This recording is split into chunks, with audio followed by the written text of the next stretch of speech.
We're in a race against the Nazis. And I know what it means if the Nazis have a bomb.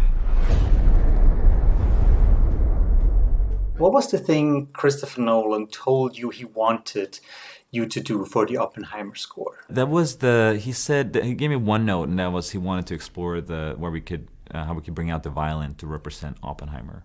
And especially because the violin has, it's a fretless instrument, so depending on the performance of the player, you can have a soft, lush, big vibrato, and then within a split second you can make that really you can change the pitch and change the intensity of the vibrato and make it kind of manic, neurotic, horrific, and that's what we want to explore with the sound of Oppenheimer. You are the man who gave them the power to destroy themselves. And the world is not prepared.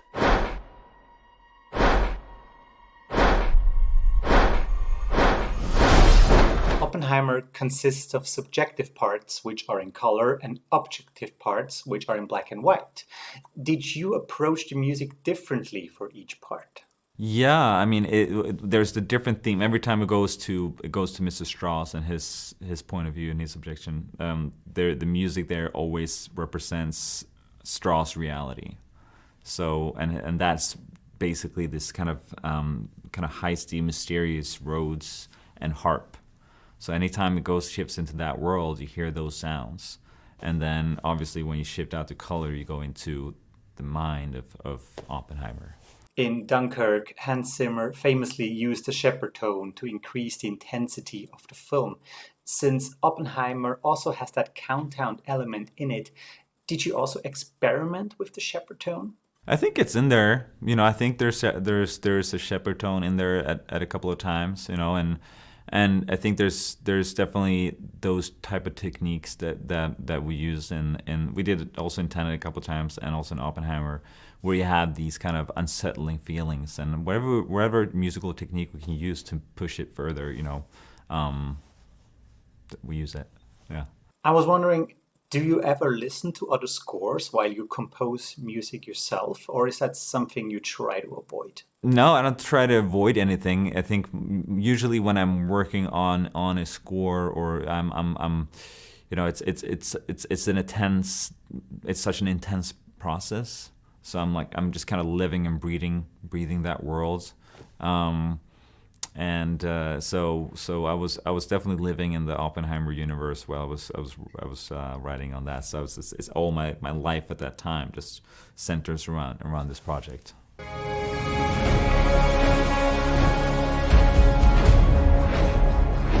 I think Ludwig's work on the film is both deeply personal and historically expansive. I think it really achieves an enormous amount of the effect of drawing the audience into the emotional dilemmas of the characters. I think he's really put together a very remarkable score.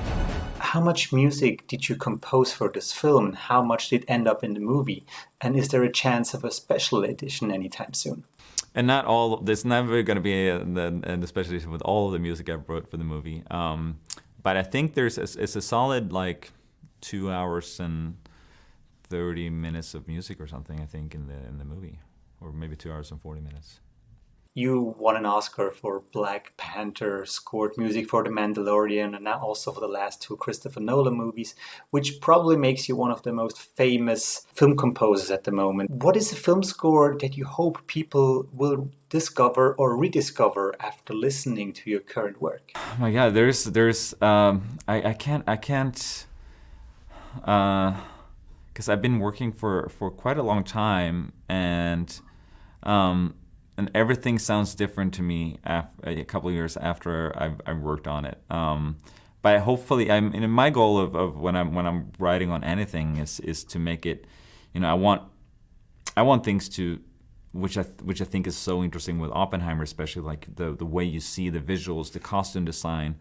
It's a period piece, but it's timeless, right? The costume, you can't really tell where it's from. Is it from the future? Is it from the past? And same with the visuals. You see these visuals you never experienced before, and it's not CGI, so you can't put a date on it. It feels like a timeless expression, and that's what I want the music to sound like. I want it to sound like it could have done in that time, but also wanted the music to sound like something you could have have done back then. And so hopefully that comes across to the listeners too, that they can listen to my music in 20 years and not, and it doesn't have an expiration date on it.